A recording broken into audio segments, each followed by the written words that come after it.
thank you very much. I think this must be one of the most beautiful places I've ever been to give a presentation. So I would like to thank the organization for inviting me, make it happen for me to be here, one of your speakers. It's really an honor. It really feels like an honor. I'm not a scientist. I used to be a farmer. I used to be a dairy farmer till the late 90s, and by coincidence, I happened to be a banker now. So I transformed from a farmer into a banker, focusing and specializing on food and agri-banking, food and agriculture. And besides farming, maybe that's one of the best jobs in the world, I can assure you. What I would like to do today is share with you our story and also explain why we as a bank are so committed to food and agriculture worldwide. I work for Rabobank. It's a bank which was founded more than 100 years ago by farmers in the Netherlands as a cooperative. And till now, we moved into an international bank, especially focusing on food and agriculture. So we stayed quite close to our roots, and we're active now in more than 40 countries all over the world, including here in Chile. What's happening? What's happening in the world? And by sharing my story, I hope that you will also understand why our strategy of the bank is called Banking for Food. So let's see in the end if that makes sense. This is not my PIN code. This is the PIN code of the world, 1114. That means that by 2015, let's say 1 billion people live in Europe, 1 billion people live in the Americas, 1 billion people live in Africa, and almost 4 billion people live in Asia. And that will change. By 2050, we will add probably more than 2 billion people to the world, and we all have to feed them. But it will even change more. By the year of 2100, we expect that the African population will double again, and that by that time, 4 billion people will live in Africa, 5 in Asia, in total on the globe, 11 billion people. So we have now 7, and within the coming decades, we think the PIN code will change. We will move to, let's say, 11 billion people. So there is a great opportunity. There is an enormous opportunity to feed that population. On the other hand, it's also a challenge. If you realize that I'm from Europe, in Europe we have 1 billion people, and in Africa we also have 1 billion, so let's say 1 to 1, but by the year of 2100 it might be 1 to 4, and probably you also know the issue we have with refugees in Europe, and a lot of people are escaping from African countries to find a better future. So I think it's a really challenge, but also a task for all of us together to see if we can help the African people, the African nations, to solve their issue and to see if they can be self-sufficient in food by that time. So we have called our strategy Banking for Food, and there are a couple of important building blocks behind that strategy. And the first is that we find it very important that we increase the food availability worldwide. So straightforward, that means we just have to produce more than we do now. We estimate that we have to produce the double amount of food by the year 2050 compared to now, because we have to feed 5 million more people every month. In 3 months, that's a country like the Netherlands. At the same time, what we also see is that the availability of land is declining. So we can probably add maybe 10% of fertile arable land to the world, to what we have in total, but we also lose 1% per year. So that means that the amount of land per capita is declining, and that's already happening since the 60s, and that will continue to do so. So that means basically we need to produce more with less resources. The second building block is to improve access to food for everybody. We think it's very essential that everybody on this globe, everybody on this planet has access to nutritious food every day. And that's not the case right now. More than 800 million people go to bed with hunger every night. Imagine that. And I don't even display here the numbers, how many people die of hunger every year. At the same time, what we also see is that 1/3 of all the food we produce globally is just wasted or gets lost somewhere in the value chain.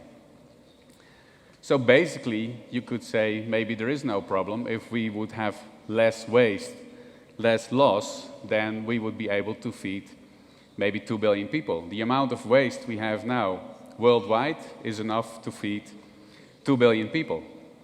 And at the same time, what you also can see, of all the 154 babies who are born every minute, only 4 will live in developed countries. The rest will be born in emerging or developing countries. Another important building block is stimulate balanced nutrition, and that as a bank is not very easy to do because, of course, we do not have so much influence that we can tell you what to eat every day. But if you look at the facts that, let's say, 1.5 billion people worldwide have overweight or suffer obese, I think that's a message. I think there is a real strong message behind that we all have together to stimulate each other to have a balanced diet in the end. And as an example, one of the things we started in the Netherlands and also in a couple of other countries is to re-educate our kids, because what we find is that we just forgot or we don't educate our kids good enough where food is coming from, what good nutritious food is, how you prepare a good meal, etc. I mean, in the Western world where I come from, or in west of Europe, a lot of kids just think that food comes from the supermarket or from the factory.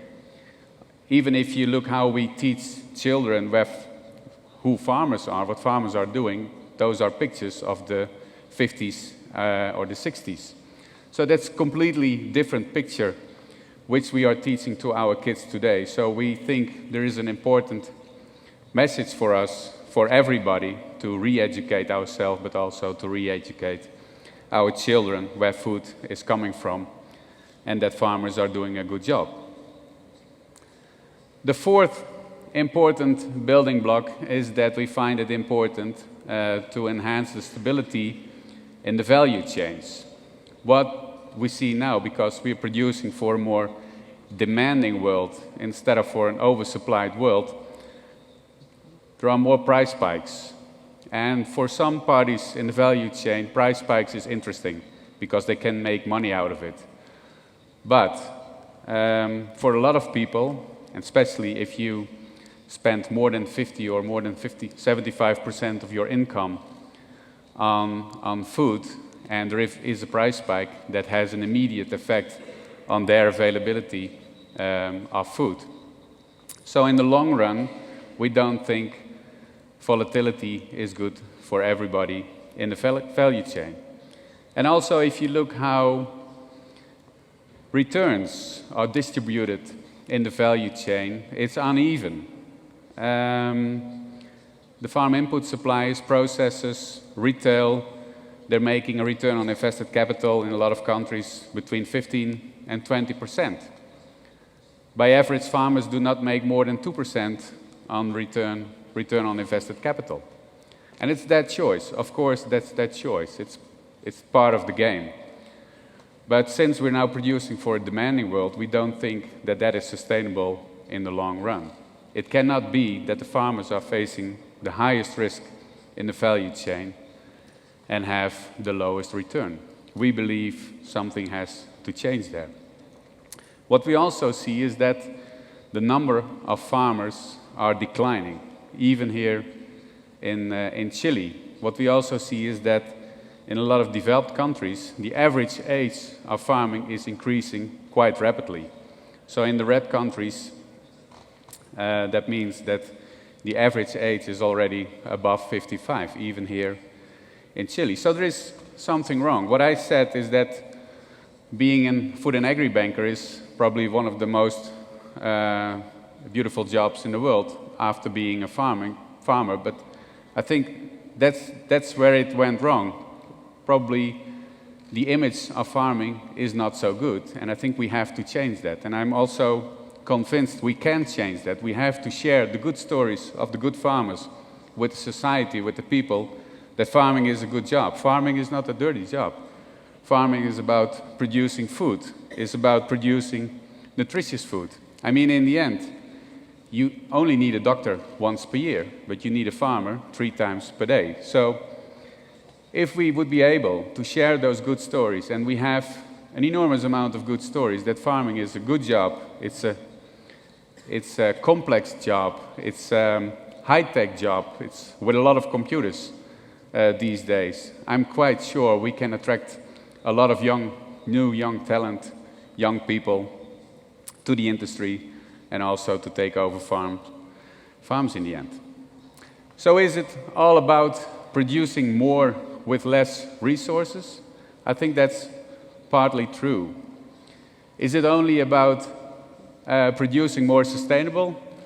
Of course, yes. Of course, in the end, we have to produce on a sustainable way. We have to find solutions to have less waste and less losses in the value chain. I mean, in the Western world, we just throw a lot of food away directly from the fridge because we just bought too much, we cook too much, or we think it's due date. And in developing regions, we see that a lot of food is just lost in the value chain because they don't have good farming practices or storage facilities.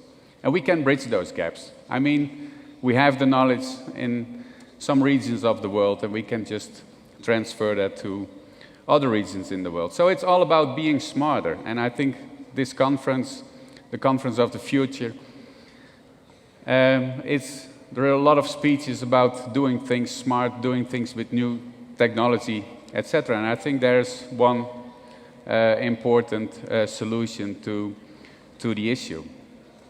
I mean, in some countries, take for example the Netherlands. We do not have the best soils there. We do not have the best climate, but we have one of the most or the highest yields in the world. We probably produce 95% of what we can. And in other regions where they have extremely good soils, extremely good climates, in some countries in Africa, they only produce 20% what they can. So I see a lot of opportunities there to bridge those gaps, to exchange knowledge, and to help the farmers there to produce more, not only by adding a lot of resources.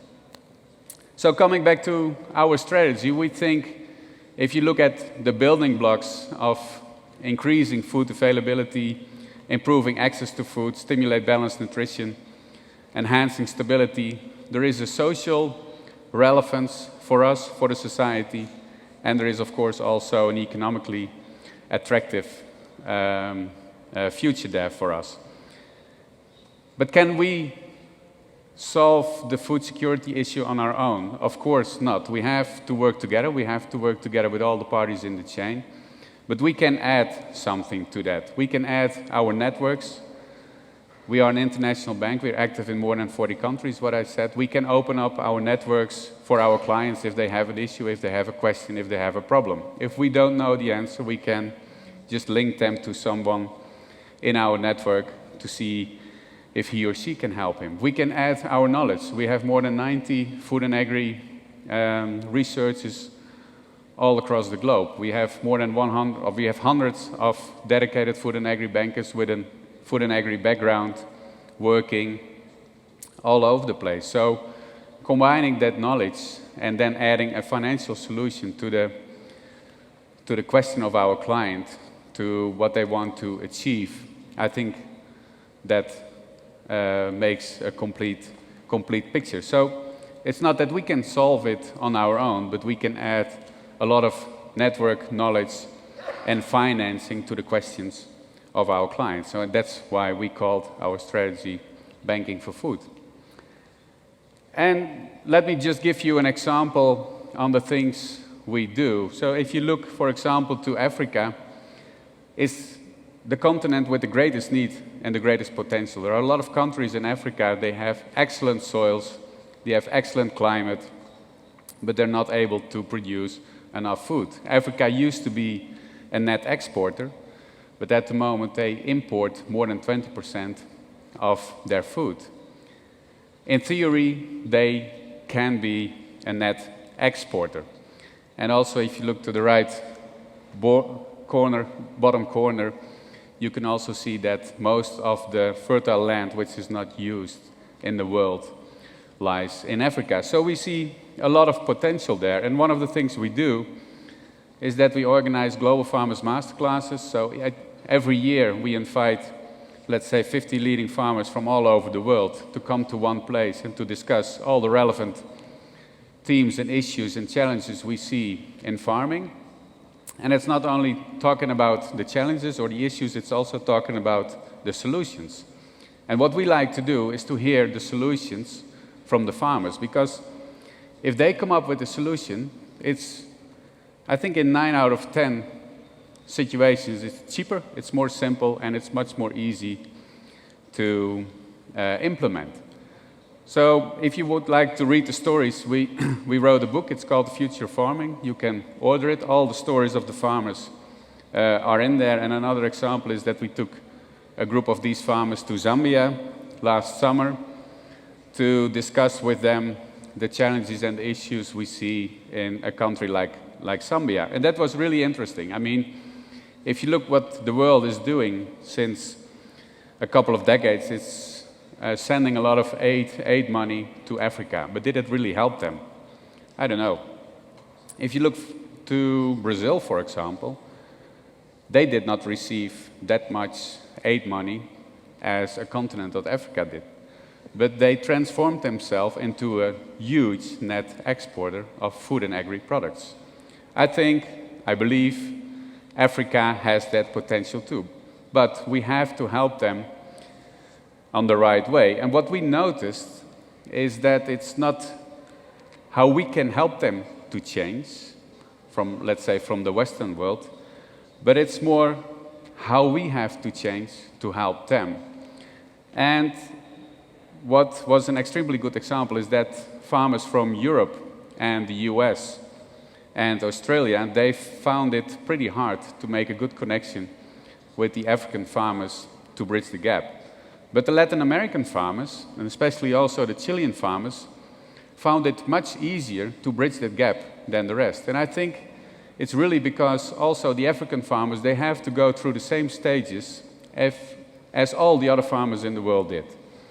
And the European and the US farmers and Australian farmers, they're too far ahead. So they cannot remember the steps they have been through in the decades before. But the Chilean, the Latin American farmers, they still can.